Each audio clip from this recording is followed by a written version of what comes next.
Assalamualaikum warahmatullahi wabarakatuh. Saya Amiratul Dafiroh, mahasiswa baru dari Universitas Trunojoyo Madura, Fakultas Ilmu Pendidikan, Prodi PGSD, dan berasal dari kelompok 13 Toroan.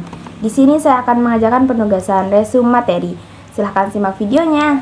Materi pertama dari Dr. Haji Arsul Sani, yaitu selaku Wakil Ketua MPR RI.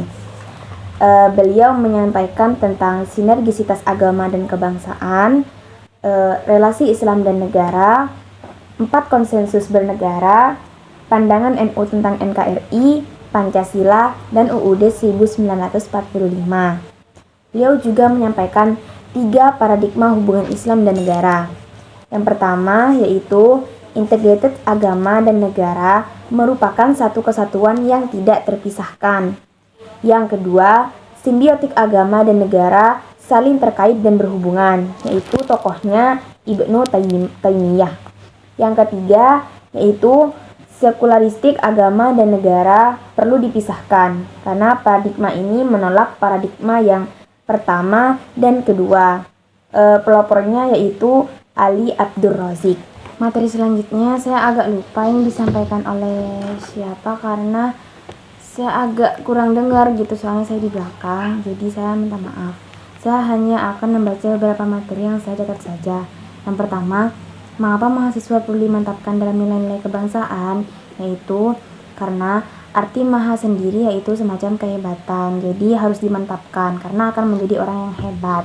Nah, selanjutnya yaitu ada beberapa fenomena krisis identitas. Yang pertama, saat ini kita sedang krisis identitas yang dalam amatan saya hal yang sangat mendatar karena faktor ketidakpercayaan terhadap keberadaan kita sendiri.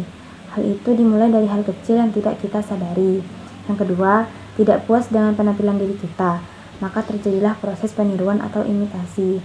Nah, yang ketiga, secara teori, segala yang melekat pada gestur dan diri kita berpengaruh pada mindset dan perlu kita. Ketidakpuasan terhadap penampilan dari kita juga berdampak pada ketidakpuasan terhadap nilai-nilai kebangsaan. Materi selanjutnya yaitu pendidikan anti korupsi di perguruan tinggi yang dibawakan oleh Bapak Nurul Gufron selaku Wakil Ketua Komisi Pemberantas Korupsi. Beliau menjelaskan tentang strategi pemberantasan korupsi yaitu pendidikan, pencegahan, dan perundungan.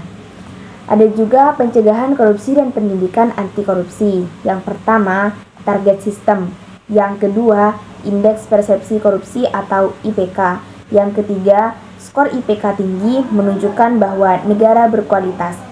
Ada juga dampak korupsi, yaitu yang pertama, merusak pasar, harga dan persaingan usaha yang sehat. Yang kedua, mempersulit perekonomian rakyat. Dan yang ketiga yaitu pelanggaran HAM. Yang terakhir yang saya catat yaitu tentang bibit perilaku korupsi. Yang pertama, mencontek. Yang kedua, terlambat. Yang ketiga, plagiat. Yang keempat, proposal palsu. Dan yang terakhir yaitu penyalahgunaan beasiswa diri. Baik, materi yang terakhir yang ada di buku catatan saya yaitu tentang milenial berdaya Indonesia Jaya, membangun mental wirausaha sejak mahasiswa baru oleh Ibu Uswatun Hasanah.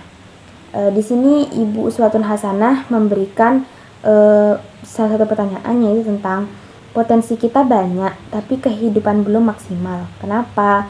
Jawabannya karena peran pemuda kurang maksimal, yaitu salah satunya ada tentang kemalasan kehidupan yang nikmat, kebodohan, ketidaktahuan, dan ketidakjujuran. Terakhir yaitu tentang inspirasi usaha, yaitu salah satunya latar belakang pendidikan. Ya, terakhir ada yang lupa nih, maaf. Sebagian besar produk pendidikan yaitu antara job seeker versus job creator, yaitu yang job seeker bisa menjadi pengusaha atau yang job creator menjadi petani. Sekian dari saya hari ini, kurang lebihnya mohon maaf. Wassalamualaikum warahmatullahi wabarakatuh.